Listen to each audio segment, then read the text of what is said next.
लोकसभा चुनाव के नतीजे कल आ जाएंगे। अगर स्थिति हंग असेंबली की हुई तो ऐसे में जेडीएस की भूमिका एक बार फिर से बहुत महत्वपूर्ण हो जाएगी। इसके पहले भी कई बार ऐसी स्थिति कर्नाटक में आई है जहां जेडीएस किंग मेकर की भूमिका में रही है और ऐसे में जेडीएस की तरफ से ये दावा भी किया जा रहा है कि तमाम पार्टियां उनके संपर्क में हैं। जेडीएस राज्य में 3 बार किंग मेकर बनी है, 2 बार कांग्रेस और 1 बार भारतीय जनता पार्टी के साथ सरकार बनाई है। जेडीएस के वरिष्ठ नेता तनवीर अहमद ने बताया कि हमने गठबंधन पर फैसला ले लिया है, सही समय आने पर इसकी घोषणा कर दी जाएगी। हालांकि भाजपा ने जेडीएस से संपर्क करने वाली बात को पूरी तरीके से खारिज कर दिया है। भाजपा अभी दावा कर रही है कि हमारी 120 सीटें मिलना तय है। सबको इंतजार है कि चुनाव के असली नतीजे आ जाएं, उसके बाद ही तमाम पार्टियां अपनी अपनी रणनीति पे काम करेंगी।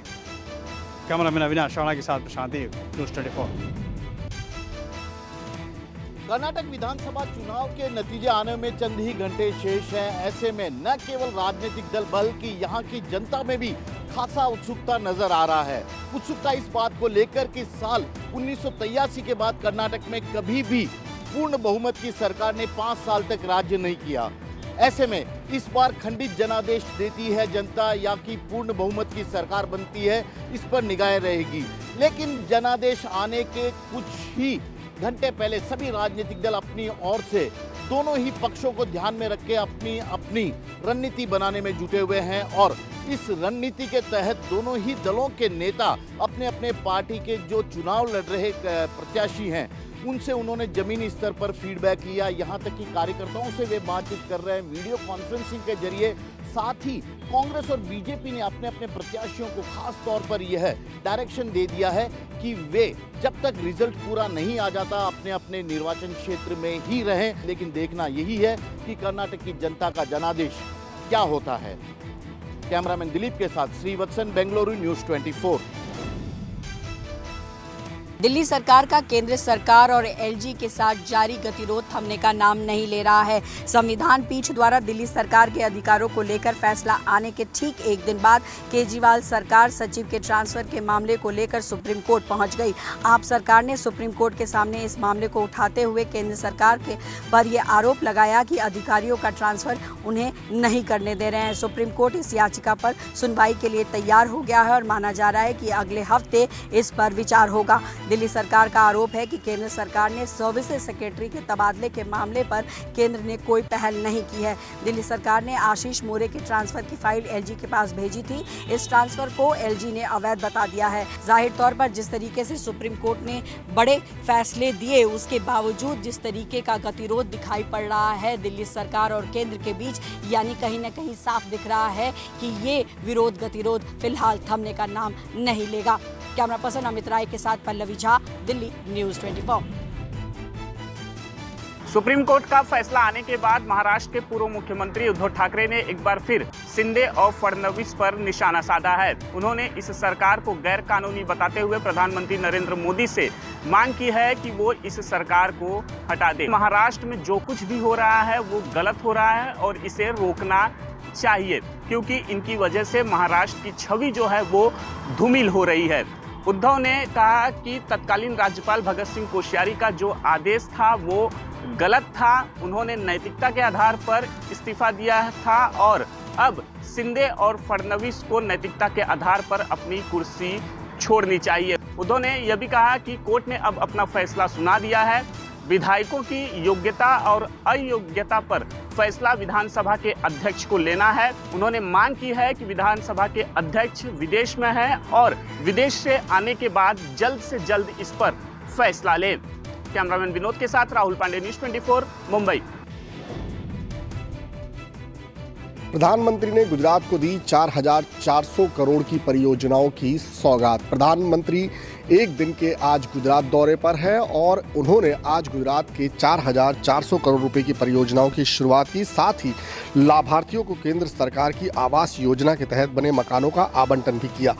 गुजरात दौरे पर आए प्रधानमंत्री नरेंद्र मोदी सबसे पहले शिक्षकों के अधिवेशन में पहुंचे, जहां 50,000 से भी ज्यादा देश भर से आए शिक्षकों के सामने प्रधानमंत्री ने अपनी बात रखी। अगले कार्यक्रम के लिए प्रधानमंत्री नरेंद्र मोदी गांधीनगर के महात्मा मंदिर पहुंचे, जहां उन्होंने प्रधानमंत्री आवास योजना के तहत 42,000 441 आवासों का गृह प्रवेश, लोकार्पण और शिलान्यास किया। प्रधानमंत्री ने अपने दौरे में गिफ्ट सिटी के कई अलग अलग कंपनियों के सीईओ के साथ एक महत्वपूर्ण बैठक भी की। इस दौरे के दौरान प्रधानमंत्री ने आने वाले लोकसभा चुनाव के मद्देनजर बीजेपी के वरिष्ठ नेताओं, पदाधिकारियों के साथ भी एक अहम बैठक की और माना जा रहा है कि इस बैठक में प्रधानमंत्री ने कई महत्वपूर्ण दिशा निर्देश भी इन नेताओं को दिए हैं। कैमरामैन प्रभात के साथ भूपेंद्र सिंह, अहमदाबाद, न्यूज़ 24। भारतीय कुश्ती संघ के अध्यक्ष ब्रजभूषण सिंह और धरना पर बैठे खिलाड़ियों के बीच दंगल जारी है और इस बीच खबर है कि भारतीय कुश्ती संघ में चुनाव की सुगबुगाहट भी तेज हो गई है। न्यूज़ 24 को सूत्रों से मिली जानकारी के मुताबिक दिल्ली के जंतर मंतर पर बैठे बजरंग पुनिया, विनेश फोगाट, संगीता, साक्षी मलिक को सरकार की तरफ से इस बात का प्रस्ताव दिया गया है कि वो भारतीय कुश्ती संघ के होने वाले चुनाव के लिए 5 नामों का पैनल अपनी तरफ से भेजे, जिस पर सरकार विचार करेगी। माना जा रहा है कि सरकार का ये प्रस्ताव खिलाड़ियों को अपने पक्ष में एक बातचीत का माहौल तैयार करने के लिए किया गया है। जो पैनल का प्रस्ताव इन खिलाड़ियों के बीच भेजा गया है, उसके पीछे जो इनके रणनीतिकार हैं वो कह रहे हैं कि बातचीत का रास्ता शुरू है या हो सकता है सरकार इन्हें अपने जाल में फंसाने की कोशिश कर रही है। कैमरामैन संजय राहुल के साथ ऋषिकेश कुमार, न्यूज़ 24, दिल्ली। महिला पहलवानों से छेड़छाड़ और यौन शोषण के मामले में आज दिल्ली पुलिस ने दिल्ली की राउज एवेन्यू कोर्ट में स्टेटस रिपोर्ट दाखिल की, जिसमें पुलिस ने बताया कि वो इस मामले में एक नाबालिग पीड़िता का 164 का स्टेटमेंट दर्ज करवा चुके हैं, जबकि जो अन्य शिकायतकर्ता हैं उनके भी 164 के स्टेटमेंट दर्ज कराने का प्रोसेस शुरू किया जा चुका है।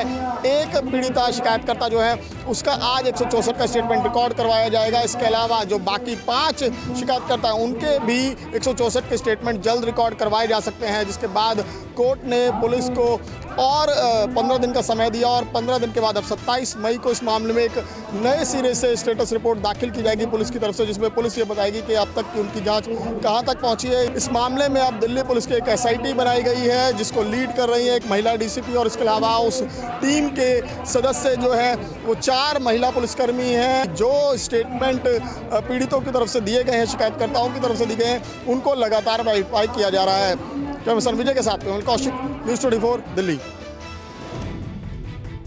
एनसीपी सुप्रीमो शरद पवार के करीबी और एनसीपी के महाराष्ट्र अध्यक्ष जयंत पाटिल पर ईडी का शिकंजा कसता जा रहा है। ईडी ने ILFS मामले में आज उनको पूछताछ के लिए बुलाया था, लेकिन जयंत पाटिल ने अपने किसी करीबी के यहाँ शादी का हवाला देकर ईडी से 10 दिन की मोहलत मांगी है। ईडी ने उनको अब 10 दिन की मोहलत दे दी है। इसके बाद उनको ईडी के सामने पेश होना होगा। गौरतलब है कि एनसीपी के नेताओं पर ईडी का शिकंजा लगातार कस रहा है। अगर जयंत पाटिल ईडी दफ्तर जाते हैं तो वो 5वें बड़े नेता होंगे जिन पर ईडी का शिकंजा कस रहा है। तब मैं अखिलेश ठाकुर के साथ इंद्रजीत सिंह, न्यूज़ 24, मुंबई।